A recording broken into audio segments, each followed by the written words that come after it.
अटल canteen योजना को हम लॉन्च करेंगे। मैं यहां ये भी आपको बताना चाहता हूं कि 2015 में आम आदमी पार्टी ने 100 जगहों पर कैंटीन चलाने का, आम आदमी कैंटीन चलाने का निर्णय लिया था, जो आज दिन तक दिल्ली के 100 लोकेशंस पर गरीब लोग इंतजार कर रहे हैं। और यह बात हमको ध्यान में रखनी चाहिए कि उन्होंने किस तरीके से गरीब आदमियों का, गरीब लोगों का मजाक उड़ाया है, खिल्ली उड़ाई है, उनका जिस तरीके से उनके साथ धोखा दिया है। ये समय आ गया है कि उनको इसका भरपूर जवाब मिले और मुझे पूरा विश्वास है कि आपके माध्यम से दिल्ली की जनता इसका भरपूर जवाब देगी। मैं यहाँ आपके सामने ये भी ध्यान में लाना चाहता हूँ कि जब आपदा आई थी, जब कोविड आया था, तो आपदा का आम आदमी पार्टी ने जिसने आपदा लाई, उसका क्या काम था?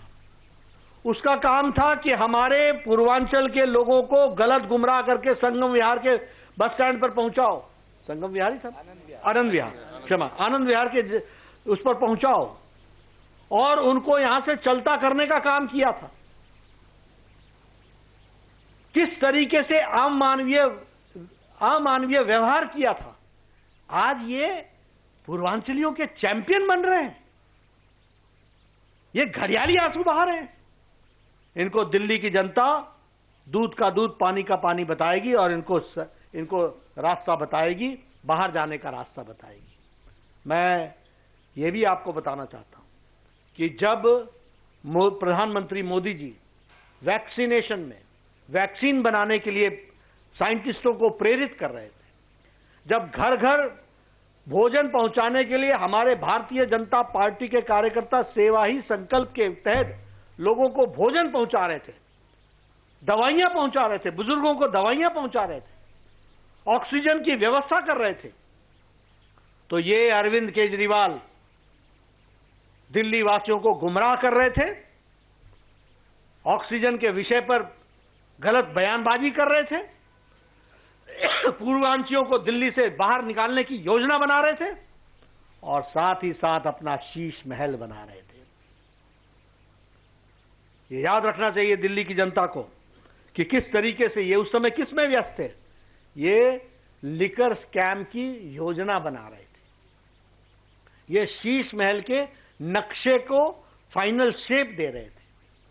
और इसलिए समय आ गया है कि आपके माध्यम से मैं दिल्ली की जनता से फिर निवेदन करूंगा कि जो लोग काम करने वाले हैं, जो गरीब कल्याण, आम आदमी, जो बेचारा जिसको सशक्तिकरण की आवश्यकता है, महिला सशक्तिकरण, स्वास्थ्य के क्षेत्र में सशक्तिकरण, मुख्य धारा में लाने की योजना, उन सबको ताकत देने का माध्यम कमल का निशान है, भारतीय जनता पार्टी है। और इसलिए यहां मैं ये भी आपको बताना चाहता हूं कि हमारी ये सारी योजनाएं जो भारतीय जनता पार्टी की दिल्ली सरकार बनने पर हम पूरी करेंगे, ये सारी योजनाएं एनडीएमसी के क्षेत्र में भी और दिल्ली कैंट के क्षेत्र में भी लागू होंगी। They will be applicable in NDMC area, they will be applicable in the Delhi cantt area. और इसलिए समूचे दिल्ली पर ये लागू होगी। मैं प्रधानमंत्री मोदी जी को इस बात के लिए भी धन्यवाद देना चाहता हूं और आपके माध्यम से दिल्ली की जनता और खास करके हमारे एम्प्लॉय वर्ग को बताना चाहता हूं कि कल ही प्रधानमंत्री मोदी जी ने 8th पे कमीशन, 8वीं पे कमीशन को मंजूरी दे दी है। 2026 तक उसकी रिकमेंडेशन आ जाएगी। 2016 में 7th पे कमीशन लागू हुआ था, 2026 में 8वां पे कमीशन लागू हो जाएगा।